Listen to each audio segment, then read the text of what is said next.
The last section in Chapter 17 discusses restrictions on international trade. And so at the first lecture in this chapter, I mentioned there are a variety of trade costs, right, including transportation, time, transaction costs, and all of these are falling. But the tariff costs, and also other types of restrictions that are similar to tariffs, have also been falling. So in this section, we'll talk about these trade costs. Many times, well, historically in the United States, we've imposed tariffs. Again, that's a tax on imports in order to raise money. So when we needed to finance our government, right, building roads, paying for the soldiers in the military, and so on, we turned to tariffs as a way of raising money. But nowadays, the most common reason that countries impose tariffs is for protectionism. So they want to protect their domestic firms, so they will tax imports. And usually, this benefits, it benefits those firms that are protected, but it harms the consumers, right? Because then they end up paying a higher price. They don't get the imported good, which is probably cheaper, and also if there's a preference for variety, they don't get to their preferred flavor, if you will. So that's the cost of protectionism. Generally, the cost of protectionism, measured in terms of foregone consumer surplus, is larger than the benefits of protectionism, the additional producer surplus that the firms get. So protectionist policies usually are inefficient. So why might we see them? Well, remember, we studied public choice, right? We used the economic way of thinking, right, the economic approach to studying markets to study governments. And we saw that if we assume politicians are self-interested, then they may do things that are not in the public interest all the time. And especially if, think about the tariff on sugar, which is discussed in this section. You know, everybody virtually in this country consumes sugar. But not that much, and it's so cheap that if the price of sugar goes up by a few cents, we don't even notice it. So we don't really have any incentive to write to our politician and say, let's get rid of this tariff on sugar, right? We don't even probably know that there is one, most of us. On the other hand, the producers of sugar have a strong incentive to make it known, right? So they lobby their politicians hard, right? And so if you're a politician, you want to get reelected, you have the sugar lobby giving you a lot of money to fund your campaign, and the consumers are going to be harmed if you keep the tariff in place, but they're not going to know anyway. So you maximize your electoral chances by keeping the tariff in place. So that's oftentimes why we see protectionist policies. There are other arguments advanced for tariffs and other protectionist policies, and we'll consider those now. Dumping is sometimes alleged as a reason for protectionist policies. And so dumping is something very similar to a concept we discussed back in the section on antitrust law. And I believe then I discussed something called predatory pricing, where a company wants to drive its rival out of business. So it sells the product in the rival's market for below cost. That forces that firm to go out of business, and then once that firm goes out of business, they jack up the prices and then become monopolists. Well, dumping is the same thing, but when it's done by on the international scale. So, for example, if some firm in China exports their goods to the U.S. and sells it for a price below the cost of production, the domestic firm's cost of production, then those domestic firms are going to go out of business. And if the whole point of doing that is just to put those firms out of business so that they can have a monopoly, then that's seen as anti-competitive and then rationale for putting a tariff on those goods. But the challenge is it's very difficult to assess whether, say, this Chinese firm is trying to put the domestic firm out of business, or if they're just so much better at producing it that it's just a lot cheaper, because that's also possible, right? And so it's difficult to assess this, but this is also a reason that you sometimes hear for tariffs. Now, tariffs are not the only type of trade barrier. There's also something called quotas. And a quota is a situation where the government places a limit on the amount that can be imported. Now it has the same effect, right? Because if you have a quota, that effectively just going to push the supply curve back. And so it raises the price, right? But a tariff does the same thing, right? If you put a tax and it raises the price by the same amount, that's the same. But here's one difference. At least with a tariff, the government is earning tax revenue, right? Because you put a tariff, and then the importing firm has to, pay that tax to the government. The consumers pay a higher price, but at least the government gets something.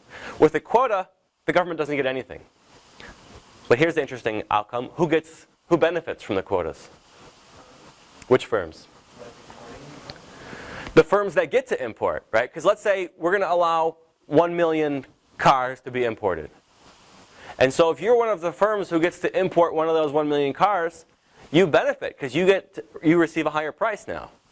And so actually, quotas can be good for the foreign firms because they receive that at a higher price. Whereas tariffs are not good for the foreign firms because they receive maybe the same price or a lower price and don't get to import as many. I'll let you read about voluntary export restrictions. They're not as, common, I suppose. And really, here we get into the justifications, beyond some we've already discussed. There's something called the infant industry argument. And so many times you hear people say, look, we need to keep tariffs and quotas in place for a little while because we have these domestic firms. They don't really have everything figured out yet. They still need to learn how to produce efficiently. But we need to protect them from competition until they can get up to speed. And it might be a plausible argument, except after 5 years, these companies might still say, look, we need more time. And so in practice has been an argument that has been used, but it seems like it's unclear. It seems unlikely that it's effective. Not that it couldn't be, but just that in practice it probably isn't. This is an interesting figure that just shows the history of tariffs in the United States. And I mentioned they were declining over time. That's one thing that's led to more globalization. And really since the end of the Second World War, they declined over the time. Also we have in Europe, the European Union, reducing tariff barriers across the countries, even having a common currency. So clearly, since World War II, we've had increased globalization. This is an interesting period of time, 1930. What was going on in the U.S. in 1930 in the economy? Great Depression, right? And so people made this argument, look, we need to protect our industries right now because we're in a depression. So let's put some tariffs, keep exports out so we can keep our jobs. Well, what do you think happened? Our trading partners did the same thing. They put tariffs on American imports. So then our exporting firms lost jobs. And this had the effect of deepening the Great Depression. And even in 2008, when the Great Recession, we were in the Great Recession, some people were calling for trade barriers to protect domestic industries. One lesson we learned in the Great Depression is this was called the Smoot-Hawley tariff because these were the two senators who proposed it. But we learned the lesson of that in the Great Depression, that if you put tariffs up, other countries will retaliate and you'll be worse off as a result. So luckily we didn't do that. Earlier periods of time, like during the Civil War, these were primarily to raise revenues rather than protect domestic industries.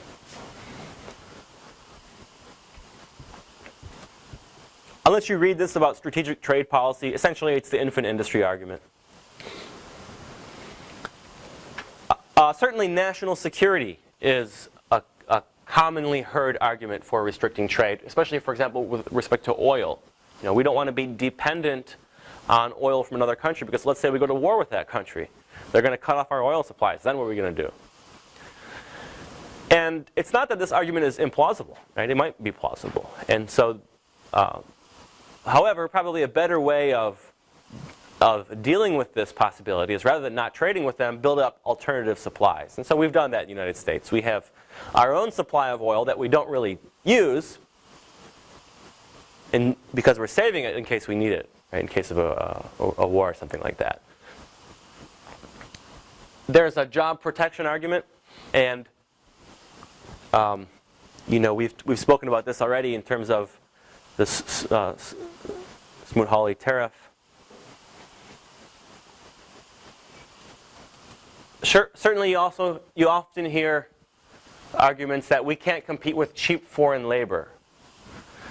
And there are a couple different varieties that this argument could take.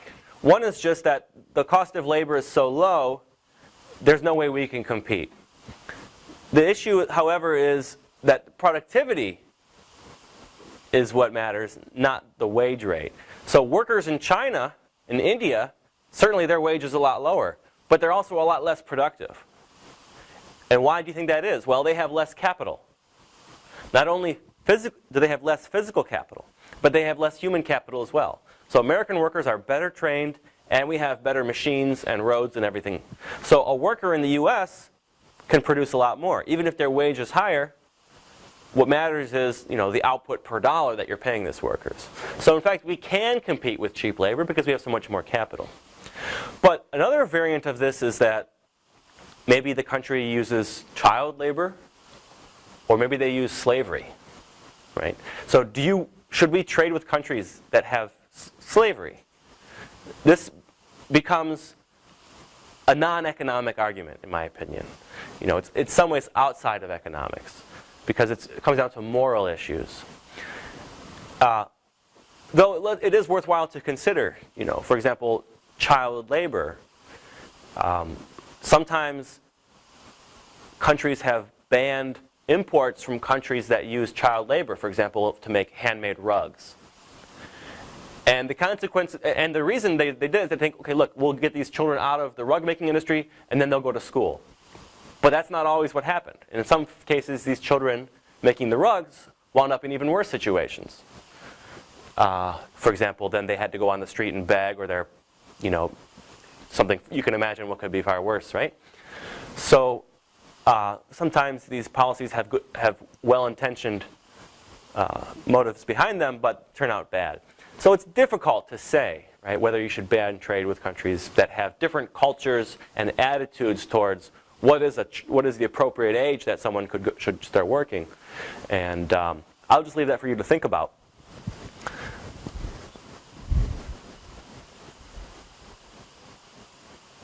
A final issue has to do with environmental standards. And next week, in our final lecture, we'll talk about the economics of the environment. But this is another area where people argue we should have trade barriers because some countries have less regulation than we do, environmental regulation. And so if they can just pollute, then things will be cheaper for them. Then if, for example, in the United States, they have to clean up their pollution, it will be more expensive, right? And so, again, there could be an ethical aspect of this, right? Quite apart from economic considerations, do you think it's okay, for these countries to have lower pollution standards?